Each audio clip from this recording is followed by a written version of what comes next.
Hey guys, Legendaray here, and today I've got a special video for you guys. I've got Ian on the channel. He's one of the top Expo players in the game at the moment. As you can see, towards the end of last season, he pushed all the way up to number 5 on the ladder. So, I mean, that's definitely saying something. So today, we're going to be going over a few really difficult matchups, and we're going to kind of see exactly how he shuts these matchups down. So without further ado, guys, let's go ahead and hop right into some matches. Alrighty, so starting off here, he's gonna be against a Royal Giant Lightning deck. So starting off here, he goes off with a furnace in the back, and what Ian's told me is he likes to just fireball out those furnaces. From what you'll notice from his gameplay, he's a little bit more of a passive type Expo player. So he'll be more the guy that just kind of sits back, sees what he's gonna play, and kind of reacts accordingly. So here, as you can see, again, he fireballs out that furnace, and he's just getting as much chip damage on the tower as possible, especially during single elixir time. That's kind of what you're gonna be doing. So here he goes with a fisherman in the back, and yeah, Ian here decides to just go in with an Expo on defense. This is what he'll do a lot of the times. If he places like a fisherman in the back, obviously, you know, you're anticipating a Royal Giant push, so he'll often just go with a defensive Expo. The same thing applies.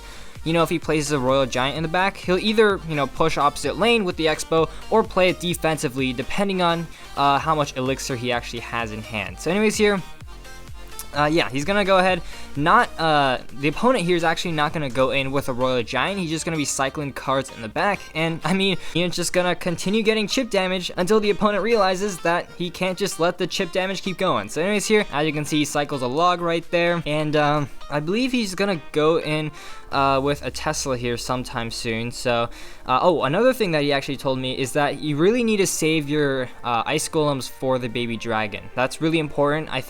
I mean, it's pretty obvious, right? The baby dragon completely tears apart pretty much every other unit in this deck. So obviously, you know, you really have to save that ice golem to tank. And I guess that kind of applies to most other splash units as well. But anyways, now going to double elixir time, this is where, you know, he kind of turns up the heat. You can tell he's building a push. So here he goes ahead and goes in with that Tesla right there. So here he goes in with a Tesla, he goes with archers. Notice how he's spreading everything apart. He goes in with a lightning right there, takes that out. But as you can see, by that time, since we've managed to space out our units, we're still able to DPS it down relatively well. So here, Ian's just gonna go ahead and I think he's gonna reload, yep, with a defensive Expo. Now this is sort of like my kind of playstyle. You kind of just roll with those defensive Expos, and you know, those Expos can get so much value, and especially as you can see here, it might even split up your opponent's pushes. So here he actually uses his Royal Giant to take out the Expo, and I mean, he's perfectly fine with that because I mean, he can just set up another one, as you can see right now. So here, yeah, with 8 seconds left right here, again, Ian's just going to fireball out those furnaces, and he's not even going to worry about anything. So here, Ice Golem right there will distract all of that stuff right there. And he's going to follow up with an Ice Spirit right there, as well as, let's see here, Skeletons as soon as that baby dragon dies. So again, log onto those Fire Spirits, and you can just see pretty much every single spell he sends in is going right to that tower. And yeah, it's working. I mean, he's back in the lead right now. And yeah, as you can see, another defensive Expo, and the opponent simply cannot break through. He goes in with an Ice Golem right there to tank for the baby dragon. One other thing he likes to do is he kind of switches up those Tesla placements, because if he places that Tesla up high, you can see the opponent had lightning in hand, but he wasn't able to do it. And here, as you can see, once after a really successful Royal Giant defense, his Royal Giant's not going to be in cycle. And as you can see right there, he just barely manages to stop that Expo from locking onto the tower. You know, a player that wasn't as skilled maybe would have let that Expo actually lock on, and that would have been a ton of damage. But either way, he's just going to spell cycle this tower out at this point. You can see just another fireball right there. And yeah, Archer gets some chip as well. There's nothing this guy can do at this point. 628 is the kill zone. So he goes in with those archers, Ice Golem to predict for that baby dragon, as you can see right there. Tesla up high, again avoiding the lightning, but it wasn't even an issue. He didn't have elixir for it. So anyways here, fireball and then an Ice Spirit right there. Very effective use of those cycling units to get as much value as possible on defense. And as you can see at this point, not much the opponent can do. He's just gonna spam at the bridge, but I mean, again, what can he do? He goes in with the high Tesla again, and there's no way to take out that Tesla. And yeah, there we go. He goes in with a fireball log right there, and there's no stopping this. He's just going to cycle right back to a second fireball. That's going to be GG, well played, and a nice and easy match. As you can see, despite, seeming like an insanely difficult matchup, Ian was able to pretty much shut it down by setting up those defensive expos and getting as much spell value as possible. Alrighty, so in this next match here, I mean, just look at the matchup. Giant Miner Cycle Poison. I mean, how are you going to beat this? And here, this is, I think, a variation of Expo that Ian actually switched to towards the end of the season. He switched to Expo 3.0 with the Knight. And the reason he actually switched to the Knight, he told me, is because there were so many giant miner decks and stuff like that to actually counter Expo, that switching in the Knight actually will help him, catch the miner and take the miner out. So towards the end of the season, he pretty much only ran the Expo 3.0 with the Knight. So, definitely worth checking out. And yeah, here, anyways, here he goes in with that offensive expo, and yeah, unfortunately the giant does take it out, and here he has to use those archers on defense. So as you can see, not the best start right here. And yeah, against a giant deck, basically what you're trying to do is you're trying to stop your opponent from building up a big push to steamroll. So as you can see here, he's just gonna straight up go with an expo on offense right now as soon as he reaches like 10 elixir or something like that. And the reason he does that is, again, because he knows that he is giant in cycle, but if he takes out that giant with a positive trade, he's able to not only take out the giant, but he's also able to out-cycle his giant. So here, he goes in right here with a Tesla right there on defense that'll DPS down pretty much his entire push right there. And yeah, again, he goes with that miner, but the Knight is going to do a great job at catching that Ice Spirit Knight combination. Boom, right there. And another important note is that against giant decks as well as miner chip, you really want to go opposite lane. So you can see now that even though Ian has dealt quite a bit of damage to the left tower, he's really going to mainly go towards the right one in this game. So yeah, again, he's back to that expo, but unfortunately his opponent has a really fast cycle as well, and he's all the way back to the giant. So he's gonna go the giant right in the face of the expo. He goes in with a defensive Tesla right there. Again, that'll just DPS down that giant, and that magic archer, man, just gonna get so much value. So here again, Ice Spirit, wow, really great miner catch right there. And yeah, he's going to go right in, I believe, with another expo. So he actually goes with Mini P.E.K.K.A. in the back. So unfortunately, he did manage to cycle back to the giant, but that Mini P.E.K.K.A. is pretty much going to be a waste. So you can really take advantage of that and go in with that Tesla right there. And, all he has to do to take care of that Mini P.E.K.K.A. is use some 1 elixir skeletons. That's pretty much it. And again, catching the miner, very, very important. He's pretty much saving his Knight solely for the miner. You note that pretty much every time he plays that miner, he plays the Knight, it's for the miner. So anyways, here, back to another expo, but his giant is still in cycle. Oh my gosh, how does he win this matchup? But anyways, here, going into overtime, as you can see, again, Ice Spirit Knight will catch that miner. And back to another expo is Ian. So he's going to obviously play it down. And here he actually misplaced the expo. So again, how does he win this matchup? He goes in with that giant in the back. And surprisingly, Ian manages to, make the best of this situation. And he actually cycles to a second expo on offense. I mean, look at this. He's got 2 expos right there. And the opponent actually uses his poison, which is super duper good for Ian. And yeah, he goes in with those archers right there. And yeah, that expo will actually survive, and we'll see if that actually gets a lock here. And again, Ice Spirit Knight takes care of that miner. So here, expo will not get a lock on the tower. Wow, I mean, look at that. His giant just cycles so fast that he can pretty much keep up with our expo at all times. So here, just fireball out on that magic archer, and then back in with another expo. So yeah, again, his giant is not in cycle. So you can see that very, very slowly, he's starting to out-cycle his giant. So here, you can see with that really smart log right there, he actually manages to get an expo lock on the tower, and the opponent has no way to reset.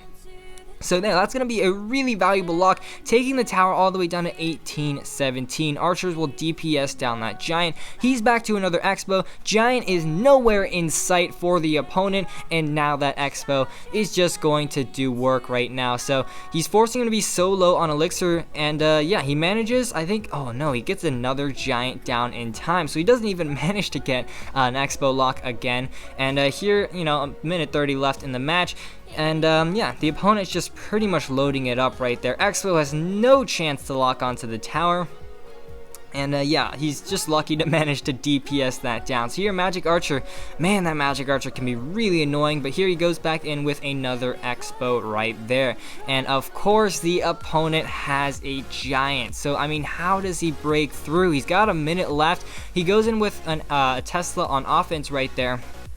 He does manage to DPS down the giant, but unfortunately the Expo does go down. So now he actually has dealt more damage on the right tower, so you can see he's going to switch to the left tower, and that's pretty much what you're going to have to do the whole time. So here he goes in with that Magic Archer to get that annoying chip damage on the tower, and yeah, he's forced to use a log right there. So defensive Tesla, again, Ice Spirit Knight will catch the miner. He's just kind of rinsing and repeating the same thing over and over again, but look at that Magic Archer. It dealt so much damage. His right tower is down to below 300 HP. He goes in with a giant at the bridge just to block that Expo. How does he win this? 20 seconds left. He used a log right there on the giant. He manages to catch the miner right there. Expo's on the tower. 10 seconds left, and look at this. The opponent's got no elixir. Archer gets chip damage. Boom, that's GG. And wow, just look at that crazy match. Alright, so this third match here is going to be against a Royal Giant Sparky deck. So, I mean, wow. I mean, what? So anyways, here I think Ian actually thought that they were going to tide trade or something, so he just goes in with a log in the center, and he goes in with barbs. So apparently not. He's not going to try and tide trade with Ian, so of course, you know, he's going to go in with a knight and play an actual game. So here, of course, knight will finish all that off. And he goes in with a Sparky in the back, and I think that's like pretty much his fatal mistake. That Sparky in the back left him dry on elixir, and yeah, against Royal Giant Sparky decks, if he actually plays a 6 elixir card in the back, he won't have the elixir to play the Royal Giant, so you can go ahead and Expo at the bridge. I think this is the same thing for the Giant Skeleton as well, so if you're against a Giant Skeleton Sparky deck, you know, then if he goes with a Sparky in the back, then you can Expo as well. So anyways here, really smart defense right there, and unfortunately though, he still gets a Sparky connection. So instantly that lead that Ian got was completely vaporized. So here, he has to use a Tesla right there to finish off that Hog Rider right there, and yeah, as you can see, he manages to defend relatively well. We're still pretty even on elixir, and yeah, still an alright start. Nobody really has a lead, but you know, at this point it's perfectly fine. So here, Ian's just gonna kind of play it a little more chill, see what the opponent does, and here I believe he goes ahead and split, yeah, he splits Barbarians right there, and so Ian will just go ahead and split those Archers, and I think he goes in with a defensive Expo, I'm not 100% sure, no, looks like he doesn't, but he does use quite a bit of defensive Expos actually. So here the Archers will finish all this stuff off. He goes in with another Sparky in the back, and again, he won't have elixir to put that Royal Giant down. So here, that pretty much is basically the fatal mistake for the opponent. He has to use that Royal Giant right at the bridge, but I mean, what's the point in that Royal Giant? That Royal Giant, I mean, the Expo already took down the tower. Archer surround DPSs that down right there, and I mean, he's got a pretty big push right here, but Fireball will take that out. Log will push that Hog back for just one, oh, not even any hits on the tower, and look at that defense right there. Very effective use of protecting that Tesla and getting as much value out of his cheap cycle cards as he possibly can. So anyways here, yeah, he goes ahead, sets up with a defensive Expo. Ian absolutely loves his defensive Expos. So 30 seconds left right here. Amazing Fireball value. Yeah, we're gonna take it. And here, Ice Spirit right there will, you know, reset the charge on that stuff right there. He goes in with a Tesla to finish off the Hog. Hog does connect, but of course, you know, no big deal. His tower has so much HP. 13 seconds left. Nothing the opponent can do. 10 seconds left, and that is going to be GG. So as you can see, you know, maybe a normal Expo player will let the opponent build up a gigantic Sparky Royal Giant push, but you can see here that since he pressures opposite lane, there's no way for the opponent to even build up a single big push at all. Alrighty, so looks like this final match is going to be a Lava Loon matchup against Ace Pipe 16. So, Lava Loon is always a really iffy matchup. It either goes completely your way or it goes completely theirs. So, Ian, he has a really interesting strategy in that against Lava Loon, he sometimes will go opposite lane. So here you can see he goes opposite lane right there, and that'll do a ton of damage on the tower, and he just has to focus on defending this push. So let's see how he does it. So he goes in with that Tesla right there, of course that'll pull the balloon, and he goes with archers right there, as well as a fireball, I think. And yeah, fireball will push all this stuff back, and somehow, some way, the balloon goes down, his left tower goes down, and I mean, you have to watch that replay again. That defense was absolutely amazing, and here he just goes in with a knight to tank for all those lava pups. He takes quite a bit of damage, but it's perfectly fine. You can see he's pretty much a whole tower up. So against Lava Loon, that's kind of what you want to do. Your whole tower up. Lava Hound pushes can be insanely difficult to defend in double elixir, so of course you want to get that advantage in single elixir. So here he goes in with an Expo, same time he goes with that balloon right here and that Lava Hound. So of course that balloon's actually going to travel in front. That's going to allow a Tesla placement. And another important note is note that Expo placement. He actually played the Expo a little towards that center, and that allowed him to play a Tesla even farther over, and it still pulls that balloon. So that's a really interesting placement. Not a lot of Expo players actually use it, but as you can see in this case, it definitely played for Ian's advantage. So right here you can see absolutely just shut down that push right there. And yeah, Knight will catch the miner again. As you can see, the Knight's just getting so much versatility. So, if you're in a meta that maybe has a lot more miner, then yeah, obviously put in that Knight and give it a try. But anyways, here, going into double elixir time, he's going to go with Ice Spirit right there. Expo will obviously get a lock. That's the thing against Lava Loon. The Expo will pretty much always get a lock on the tower. But anyways here, left tower is actually going to go down as well, and 40 seconds left. He's going to try and just overwhelm him in one big push. So he goes in with the Lava Hound, and yeah, you can see here, Ian actually plays those archers in Tesla at the very beginning, and that actually allows him to cycle back to a second pair of archers, and that allows him to cycle back to a second Tesla. And as you can see, a great fireball finishes off the balloon, and unfortunately he's going to take quite a bit of damage on that right tower. It actually goes, his left tower, it actually goes down, but as you can see, he has a 2-tower lead. There's no point. 14 seconds left, and I mean, he goes in with the Lava Hound in the center. He's just going to use a Tesla right there, pull everything back. He's going to DPS everything down. As soon as the Lava Hound pops, he'll just get a fireball right there, push the balloon back. Balloon's not going to get anywhere near the tower, and as you can see, absolutely shutting down a Lava Hound deck. So there we go, guys. Just some absolutely amazing matches from Ian. This gameplay is absolutely stellar, and you have to kind of watch these gameplays. There's so many things that, you'll just kind of miss that he does that really kind of puts him in the lead against whatever matchup, no matter what. Definitely recommend you guys go ahead, check Ian out. I'll leave his Twitter down below. Please go follow him. Very good at Expo. Follow his Twitter, link down below. But unfortunately, guys, that's all I've got time for in today's episode. Please leave a like down below, as well as a subscription to my channel. And as always, this is Legendaray, and I'm signing off. See you guys next time.